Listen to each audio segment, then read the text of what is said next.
Now, the waving of Palestinian flags in support of Hamas and terrorism is banned. That's something the British Home Secretary has ordered the police to prevent the waving of Palestinian flags on the streets of the United Kingdom.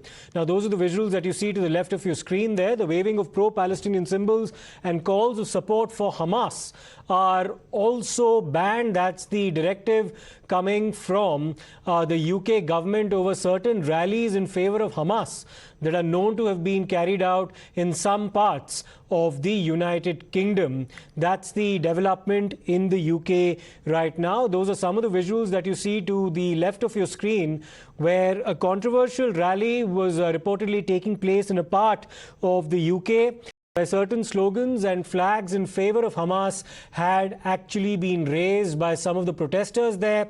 And the UK government has now taken note of these developments and has decided to issue a directive.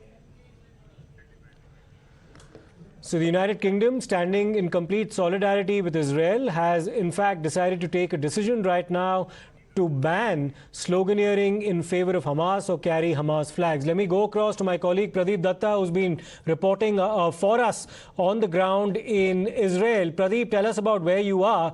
And right now, as we speak, we're getting news from the United Kingdom as well that the UK, which has stood solidly behind Israel in this particular conflict, has now decided to take action against some of the supporters speaking in favor of Hamas there. Yes, you are absolutely right. The reason being that, one, they want to crack down on terror. That's what actually all these countries have decided. And second thing is that they wanted to dismantle ecosystem of terror, and that's why they had made it clear that they are going to ban and avoid to prevent any such activities where the Hamas terrorists will be glorified by holding their flag coming out on the street, because there is a lobby that is working over time, that ecosystem that is trying to glorify these terrorists and are trying to project them as these villains, as victims. We have seen that whether there were some of those students and researchers from the Harvard University also, they have done that, and then some people in London also coming out in support of Hamas, because they are the butchers. They have committed a crime against humanity. The way they have killed those children, they have beheaded them. So this is not the time to glorify, because you can't glorify killers like butchers like Hamas. So that's one of the reasons the world is angry, and they are with Israel in the fight against terrorism, and that's one of the reasons that they have initiated this step, because terror apologists will all.